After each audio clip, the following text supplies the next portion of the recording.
আল্লাহ রাব্বুল আলামিন বলেন, বান্দা দুইটা কাজ যদি তোমরা করো, এই দুইটা কাজের বিনিময়ে আমি আল্লাহ তোমাদেরকে তোমাদের উত্তরাধিকারের সূত্রে যেই জান্নাতের মালিক, ওই জান্নাতের আসল মালিক তোমাদেরকে বানিয়ে দিব। আল্লাহ রাব্বুল আলামিন বলতেছেন দুইটা কাজ, ওয়া'বুদুল্লাহ ওয়ালা তুশরিকু বিহি। তাহলে দায়িত্ব হলো আমাদের এই দুইটা, আর অধিকার হলো আল্লাহর কাছ থেকে সেই জান্নাত নেওয়া।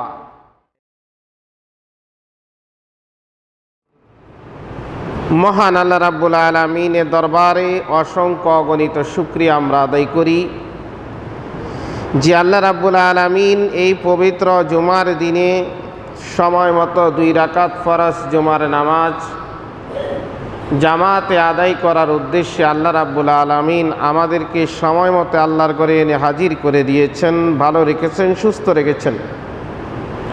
এই জন্য মহান মনিবের দরবারে শুকরিয়া আদায় করে বলি আলহামদুলিল্লাহ।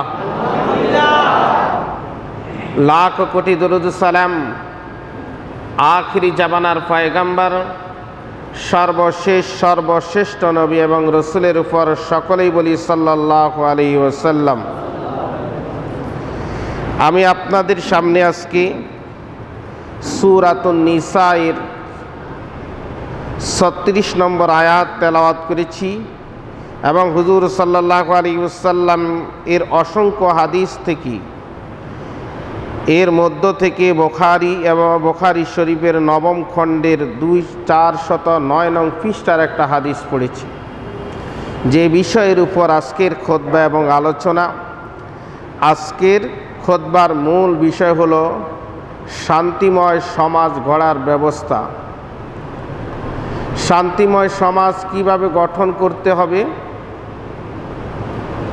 সমাজ এর মধ্যে অশান্তি কেন, পরিবারের মধ্যে অশান্তি কেন, রাষ্ট্রের মধ্যে অশান্তি কেন, এই জিনিসগুলো জানার আগে আমাদেরকে সর্বপ্রথম যে জিনিসটা জানতে হবে সেটা হলো সমাজ কি, এটা আমরা কতটুকু বুঝি। সমাজ ব্যবস্থা কাকে বলে, এটা যখন আমাদের বুঝে আসবে তখন সমাজের মধ্যে কিভাবে শান্তি প্রতিষ্ঠিত করা যায় সেটাও আমাদের বুঝে আসবে। আর সমাজ জিনিসটাই যদি আমরা না বুঝি তাহলে আমাদের সমাজে শান্তি কখনো আসতে পারে না। এই জন্য সর্বপ্রথম সমাজ কাকে বলে সেই জিনিসটা আমাদের বুঝতে হবে। আমরা সাধারণত জানি মানুষ হলো সামাজিক জীব। মানুষ কি জীব বললাম? সামাজিক জীব। পশু পাখি জীবজন্তু এগুলো কিন্তু সামাজিক জীব নয়, একমাত্র সামাজিক জীব হলো মানুষ। এই মানুষ কিভাবে সমাজবদ্ধ হয়ে একতাবদ্ধ হয়ে জীবন যাপন করবে সেই বিষয়ে সরাসরি আল্লাহ রাব্বুল আলামিন কোরআন শরীফের মধ্যে দিক নির্দেশনা দিয়েছেন। একইভাবে আল্লাহর নবী সাল্লাল্লাহু আলাইহি ওয়াসাল্লাম হাদিসের মধ্যেও এর দিক নির্দেশনা দিয়েছেন। মানুষ একে অপরের সহযোগিতা ছাড়া চলতে পারে না, চলা সম্ভব নয়। কিন্তু পশু পাখি জীবজন্তু জানোয়ারগুলো একে অপরের সহযোগিতা ছাড়া চলতে পারে, কিন্তু মানুষ একমাত্র এমন একটা সৃষ্টির আল্লাহ পাকের জীব যেটা সমাজ ব্যবস্থা ছাড়া চলা অসম্ভব। তাহলে এই জিনিসটা বুঝতে হলে আমাদের আগে বুঝতে হবে দুটো জিনিস আপনাদের সামনে তুলে ধরি। 1 নাম্বার, আমরা খাবার খাই কি খাই না? খানা খাই। সকালবেলায় খাইছি, দুপুরবেলা এখান থেকে যাওয়ার পর আমরা খানা খাইব, আমাদের সামনে খাবার দেওয়া হবে। 1 লোকমা ভাত আমি আমার হাতে নিব আর মুখের মধ্যে দিব, 1 মিনিটও লাগবে না, এটা আমার পেটের ভিতরে চলে যাবে কি যাবে না? আমি কি একবারের জন্য চিন্তা করে দেখেছি যেই ভাত আমি হাত দিয়ে 1 লোকমা ভাত আমি আমার মুখের মধ্যে দিলাম, এই ভাত এমনি এমনি এখানে আসে নাই। এই বাত হওয়ার আগে এই বাত কি ছিল? চাউল ছিল। চাউল হওয়ার আগে এই বাতটা ছিল ধান। ধান তাও ঘরের মধ্যে হয় নাই, কোনো জমিনের মধ্যে এটা ফসলকে বুনতে হয়েছে, এরপরে হয়েছে। একবার চিন্তা করে দেখুন, এই বাতটা আমার মুখে আসার আগ পর্যন্ত কত মানুষ চিন্তা ফিকির মেহনত করেছে এই বাতের পিছনে। কৃষক জমিনের মধ্যে ফসল লাগাইল, এরপরে এর আগাছা বেছে এটাকে যত্ন করে ফসল ফলাইল। এখানেই শুধু শেষ নয়, এরপর এটাকে শুকাইতে হয়েছে। মেশিনের মধ্য দিয়ে এটাকে আবার ভাঙাইয়া পরিষ্কার করে দোকানদারের মধ্যে রেখেছে। সেখান থেকে আমি কিনে এনে আমার বাসায় এনেও আমি খাইতে পারি নাই, আমার পরিবার এটাকে রান্না করে দেওয়ার পর আমার সামনে এসেছে। একবার চিন্তা করে দেখুন, এই সামান্য এক লোকমা ভাত প্রতিদিনই তো আমরা খেয়ে থাকি। এই এক লোকমা ভাতের পিছনে কত মানুষের সহযোগিতা লেগেছে, তারপরে আমার মুখের উপরের মধ্যে সেই ভাতটা এসেছে। আরেকটা জিনিস লক্ষ্য করে দেখবেন, সেটা হলো যে ভাত শুধু ভাতই খাই না, ভাতের সাথে তরকারি খাই কি খাই না? তাইলে এই তরকারির কথাও যদি একবার আমি আপনি চিন্তা করি, এটাও এমনি হয় নাই, জমিনের মধ্যে এটাকে বুনতে হয়েছে, এরপর এটাকে বাজারে উঠানো হয়েছে, বাজার থেকে আমি কিনে এনেছি, আমার পরিবার রান্না করে দিয়েছে, এরপরে আমার সামনে এসেছে। এরপরে আল্লাহ রাব্বুল আলামিনের এই নিয়ামত ভাত এবং তরকারির দুইটার সমন্বয়ে আমি মুখে দিলাম, এরপর আমার পেটের মধ্যে গেল, আমার পাতের মধ্যে চলে আসলো, এক হাত দিয়ে আমি মুখের মধ্যে দিলাম। কিন্তু এই ভাত এবং তরকারির পিছনে অনেক মানুষের মেহনত আছে কি নাই? ভাতের পিছনে যেমন অনেক লোক সহযোগিতা করার পরে এই চাউলটা তৈরি হয়ে ভাত হয়ে এসেছে, ঠিক তেমনিভাবে তরকারিটাও ওই রকম মানুষের মেহনত জিকির ফিকিরের মাধ্যমে আমার সামনে এরপরে তৈরি হয়ে এসেছে। তাহলে বোঝা গেল যে এমনি এমনি এটা চলে আসে নাই, মানুষের সহযোগিতা লেগে এসেছে না সহযোগিতা ছাড়া এসেছে? সহযোগিতার লেগেই, সহযোগিতার কারণেই এটা কিন্তু আমার সামনে এসেছে। আরেকটা জিনিস যদি আমরা বুঝি তাহলে আরো পরিষ্কার হয়ে যাবে। আমরা যে জামা গায়ে দিয়েছি, আমরা এখানে কয়জন আছি যে জামার সুতা তৈরি করে এরপর নিজে জামা সিলাইয়া তৈরি করে গায়ে দিয়েছি? আমি কি একবারও চিন্তা করেছি আমার এই জামার পিছনেও কত মানুষের সহযোগিতা লেগেছে? এই জামা এইরকম ছিল না, এটা দোকানের মধ্যে কাপড় হিসাবে ছিল। দোকানদার যেখান থেকে এনেছে সেই জায়গার লোকেরা আবার মেইল ফ্যাক্টরি থেকে এনেছে। মেইল ফ্যাক্টরির লোকেরা কিন্তু এরকম কাপড় বিক্রি করে নাই, ওনারা সুতা দিয়ে সেই কাপড়কে তৈরি করে এরপরে বিক্রি করেছে। আবার দেখুন, ওনারা সুতা এমনি পায় নাই, ওই সুতা আরেকজন তৈরি করতে হয়েছে, তুলার গাছ রোপণ করতে হয়েছে। একবার চিন্তা করে দেখুন, এই জামার পিছনে কতগুলো লোক পরিশ্রম করার পর এই জামাটা আমার শরীরের মধ্যে এসেছে। তাহলে বোঝা গেল এই জামার পিছনেও মানুষের মেহনত এবং পরিশ্রম থাকার পর আমার শরীরের মধ্যে আমি এটাকে দিয়েছি। এতে বোঝা যায় মানুষের সহযোগিতা এই জামার মধ্যেও আছে না নাই? তাহলে বোঝা গেল আমরা মানুষ এমন একটা জাতি, যেই জাতি একে অপরের সহযোগিতা ছাড়া আমরা চলতে পারি না। আর এই সহযোগিতা করার নামই হলো সমাজ ব্যবস্থা। এই সহযোগিতা করার নাম কি? সমাজ ব্যবস্থা।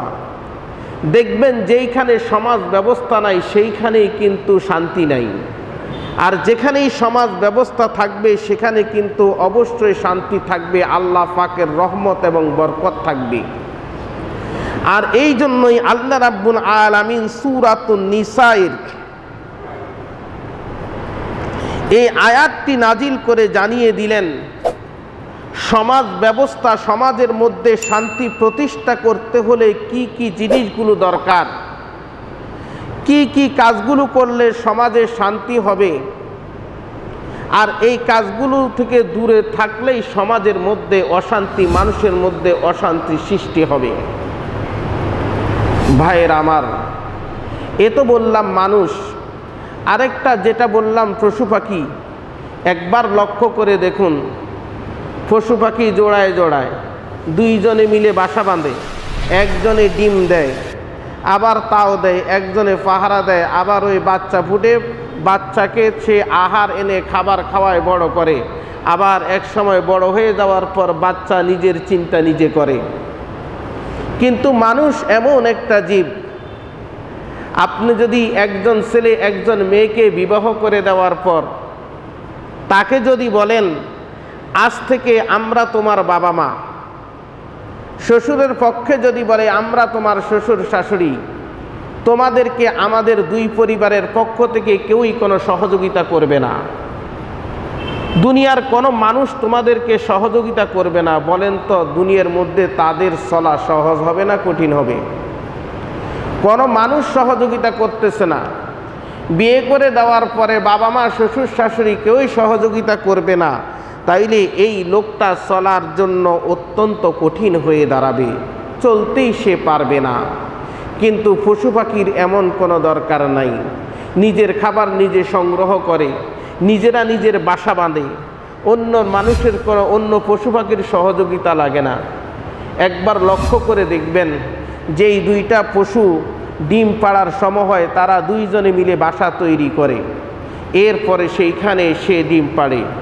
আর আমার আপনার বাড়িঘরের দিকে একবার তাকিয়ে দেখেন তো, আপনি বাড়ি করেছেন 2 তলা 3 তলা বা 5 তলা, এই ঘরটা করতে গিয়ে কি পরিমাণ মানুষের সহযোগিতা লেগেছে। আপনি যদি বলেন আপনি কাঠ ক্রয় করেছেন, সেই কাঠের পিছনে মানুষের সহযোগিতা আছে না নাই? যেই তার কাটা দোকান থেকে ক্রয় করে এনেছেন, সেই তার কাটার পিছনে অন্য মানুষের সহযোগিতা রয়েছে। যেই মিস্ত্রি দিয়ে আপনি কাজ করিয়ে ঘরটা বানিয়েছেন, সেই ঘরের মিস্ত্রির সহযোগিতা রয়েছে। তাহলে বোঝা গেল ওই ঘরটাও এমনি এমনি তৈরি হয়ে যাবে নাই, মানুষের সহযোগিতার মাধ্যমে সেই ঘর তৈরি হয়েছে। এখন আল্লাহ রাব্বুল আলামিন এই সূরাতুন নিসা এর 36 নম্বর আয়াতের মধ্যে আল্লাহ পাক বলতেছেন, ওয়া'বুদুল্লাহা ওয়া লা তুশরিকু বিহি শাইআ।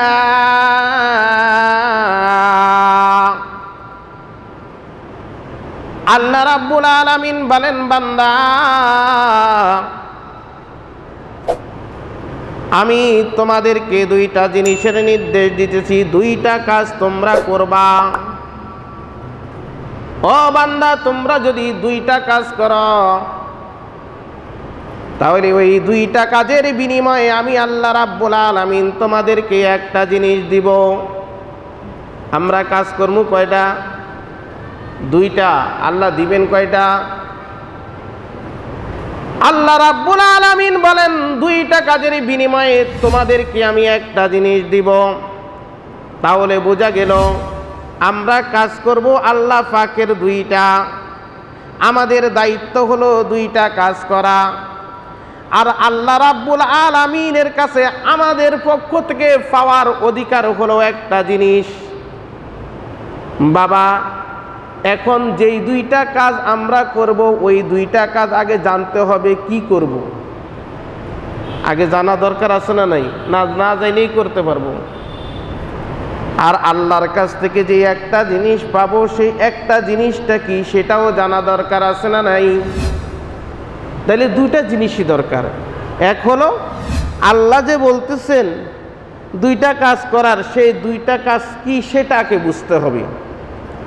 আবার এই 2টা কাজের বিনিময়ে আল্লাহ একটা জিনিস আমাদেরকে দিবেন, সেটা আগে বুঝতে হবে। ওয়া'বুদুল্লাহা ওয়া লা তুশরিকু বিহি শাইআ।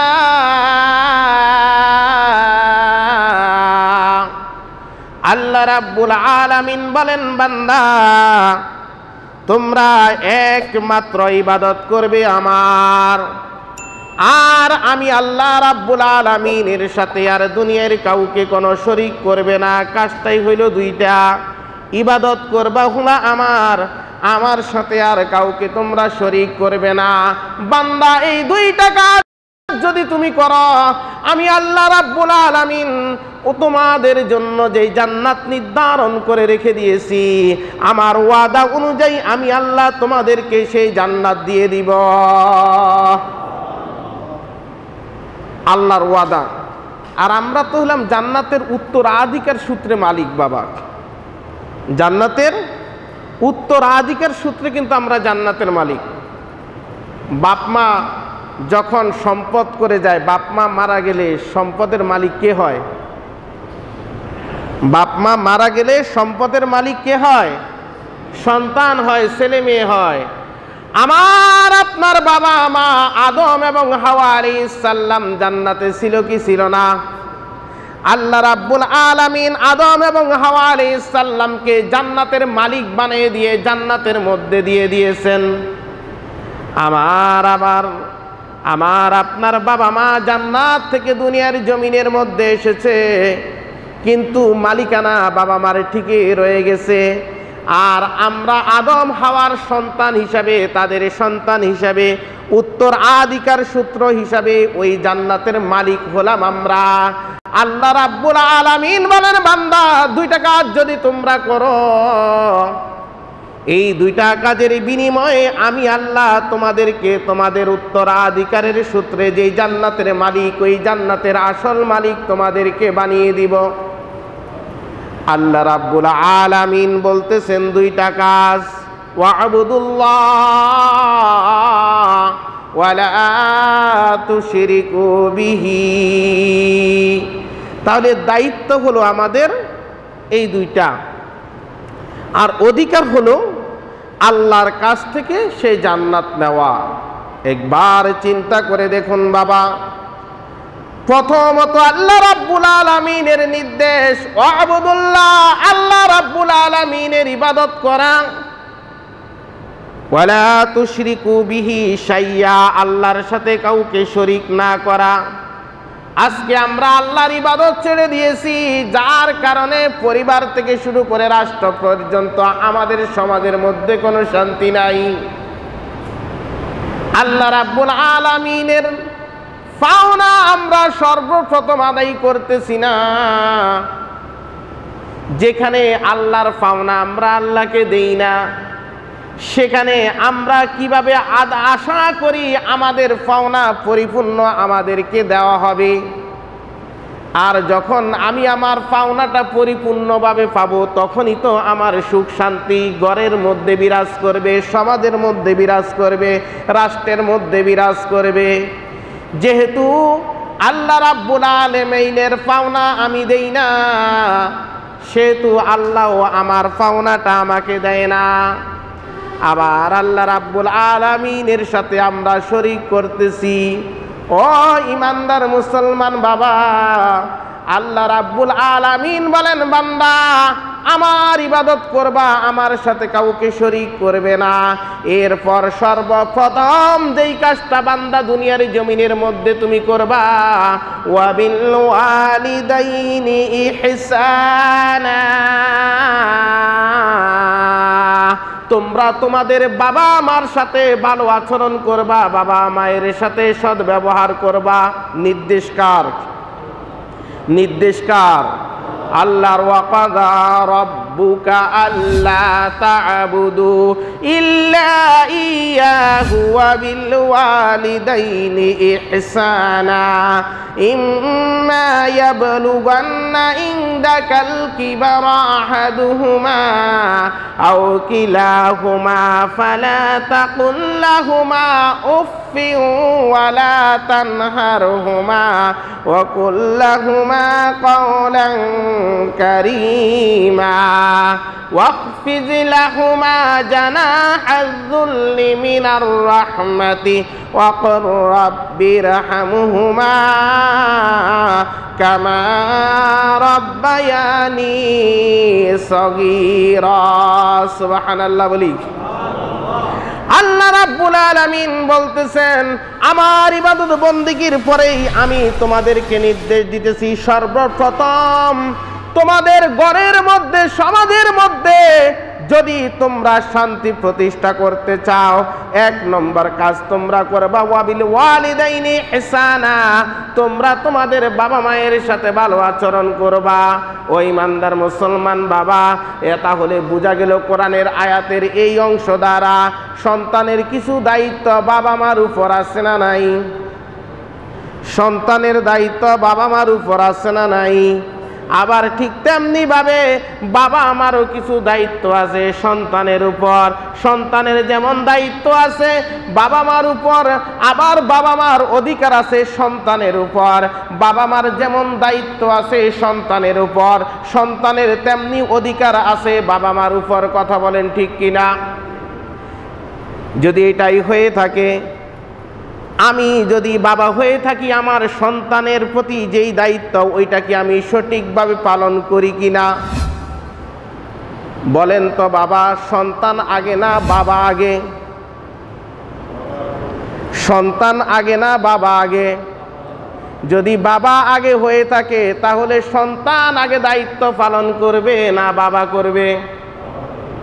এটাই যদি আমাদের বুঝে আসে, আমার সন্তান আজকে আমার কথা শুনে না, মদ খায়, গাঁজা খায়, ইয়াবা খায়, বাবা খায়, আমার সন্তান নষ্ট হয়ে গেছে, আমার মনে বড় কষ্ট। কিন্তু একবারও কি চিন্তা করেছি আমি বাবা হিসাবে দুনিয়ার জমিনের মধ্যে আগে এসেছি, এরপর আমার সন্তান দুনিয়ার জমিনের মধ্যে এসেছে, আমি বাবা হিসাবে যেই দায়িত্বটা পালন করার কথা ছিল সেটা আমি করেছি কিনা?